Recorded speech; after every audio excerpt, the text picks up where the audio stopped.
আসসালামু আলাইকুম। Welcome to cooking house by Bithi. আজ আপনাদের তৈরি করে দেখাবো ছোলা মাখা। অসম্ভব টেস্টি এবং হেলদি একটি রেসিপি, যেটা খুব সহজেই নাস্তার জন্য তৈরি করে নিতে পারেন।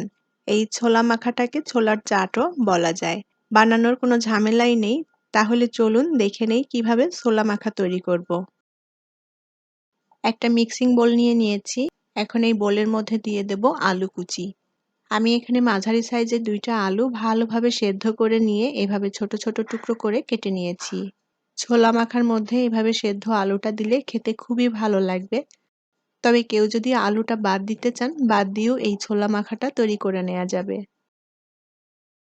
এখানে আমি ২ কাপ পরিমাণ ছোলা খুব ভালোভাবে সেদ্ধ করে নিয়েছি। আর ছোলাটা সেদ্ধ করার সময় ছোলার মধ্যে সামান্য লবণ দিয়ে দিয়েছিলাম। ছোলা মাখাটা পরিমাণে কেউ কম বেশি করে তৈরি করতে চাইলে সে অনুযায়ী ছোলার পরিমাণ নিয়ে নিতে হবে। আর এখানে আমি কিছু কাঁচা ছোলা নিয়েছি। এই ছোলাটা আমি সিদ্ধ করিনি। এখানে প্রায় হাফ কাপের মতো কাঁচা ছোলা হবে। আর এই ছোলা মাখাটা সেদ্ধ ছোলার পাশাপাশি কাঁচা ছোলা দিলে খেতে খুবই ভালো লাগে। তবে কেউ কাঁচা ছোলাটা যদি না দিতে চান, নাও দিতে পারেন। আবার এর মধ্যে যদি কেউ ডাবলি দিতে চান, ডাবলিও দিতে পারেন। আমি এখানে বড় সাইজের একটা শসা কুচি করে নিয়েছি। শসাটা আমি একটু ছোট কুচি করে নিয়েছি। এটা আপনাদের পছন্দ মতো যেকোনো সাইজ করে কুচি করে নিতে পারেন। আর নিয়েছি বড় সাইজের একটা টমেটো কুচি। আর নিয়েছি হাফ কাপ পরিমাণ পেঁয়াজ কুচি। স্বাদ মতো নিয়েছি কাঁচামরিচ কুচি। ছোলা মাখাটা একটু ঝাল ঝাল হলে খেতে ভালো লাগবে, তবে এখানে যার যার টেস্ট অনুযায়ী মরিচের পরিমাণটা অ্যাড করে দিতে পারেন। এখন সবকিছু ছোলার মধ্যে দিয়ে দেব।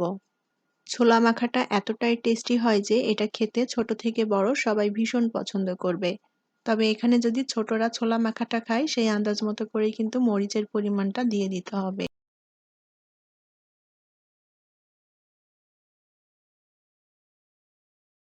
আমি এখানে টালা শুকনা মরিচের গুঁড়া নিয়েছি। আর এই শুকনা মরিচের গুঁড়াটা দিয়ে দেব স্বাদ মতো। আমি ১ চা চামচের মতো শুকনা মরিচের গুঁড়াটা দিয়ে দিলাম। ১ চা চামচ পরিমাণ দিয়ে দেব ভাজা জিরা গুঁড়া। ১ টেবিল চামচ পরিমাণ দিয়ে দেব চাট মসলা। আর এই ছোলা মাখাতে চাট মসলাটা দিলে ছোলা মাখার টেস্টটা অনেক ভালো লাগে। এখানে আমি ২ টেবিল চামচ পরিমাণ তেঁতুলের চাটনি নিয়েছি। এই তেঁতুলের চাটনিটা আমি ছোলা মাখার মধ্যে দেব। এতে করে ছোলা মাখাটা একটু টকটক হবে, খেতে খুবই ভালো লাগবে। এখানে তেঁতুলের চাটনির পরিবর্তে তেঁতুলের কাত দেওয়া যাবে। আমার কাছে তেঁতুলটা ছিল না, তার জন্য তেঁতুলের কাতটা না দিয়ে আমি এখানে তেঁতুলের চাটনিটা ব্যবহার করেছি। আর ছোলা মাখার মধ্যে তেঁতুলের চাটনি বা তেঁতুলের কাতটা দিলে অসম্ভব রকমের টেস্টি হয়। আর দিয়ে দেব লেবুর রস। আমি এখানে ১ টেবিল চামচ পরিমাণ লেবুর রস দিয়ে দেব। আমি এখানে তেঁতুল এবং লেবু ২ টা টকই ব্যবহার করেছি। আর যে লেবুটা আমি নিয়েছি এটা খুব বেশি একটা টক না, মিষ্টি, তার জন্য এখানে তেঁতুলটাও ব্যবহার করলাম।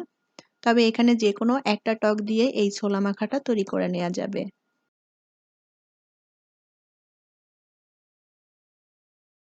আমি এখানে সরিষার তেল নিয়েছি। এখন এই সরিষার তেলটা আমি ছোলার মধ্যে ১ টেবিল চামচ পরিমাণ দিয়ে দেব। তবে ছোলা মাখার মধ্যে তেলটা না দিলেও হয়। আর দিয়ে দেব ধনিয়া পাতা কুচি। এখন একটা চামচ দিয়ে ছোলার সাথে সবকিছু ভালোভাবে মিশিয়ে মেখে নেব।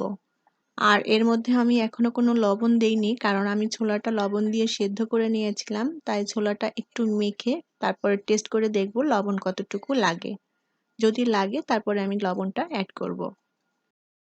খুব ভালোভাবে নেড়েচেড়ে মেখে নিতে হবে যেন ছোলার সাথে সব মশলাগুলো ভালোভাবে মিশে যায়। আমি ছোলা মাখাটা একটু টেস্ট করে দেখেছি, এখানে লবণের পরিমাণটা একটু কম আছে। তাই স্বাদমতো আরো কিছুটা লবণ দিয়ে দিলাম। ছোলা মাখার মধ্যে বিট লবণটাও ব্যবহার করা যাবে। লবণ দিয়ে আবারও খুব ভালোভাবে মেখে নেব। এই ছোলা মাখাটা প্রোটিন সমৃদ্ধ একটা খাবার, আর এটা স্বাস্থ্যের জন্য খুবই উপকারী।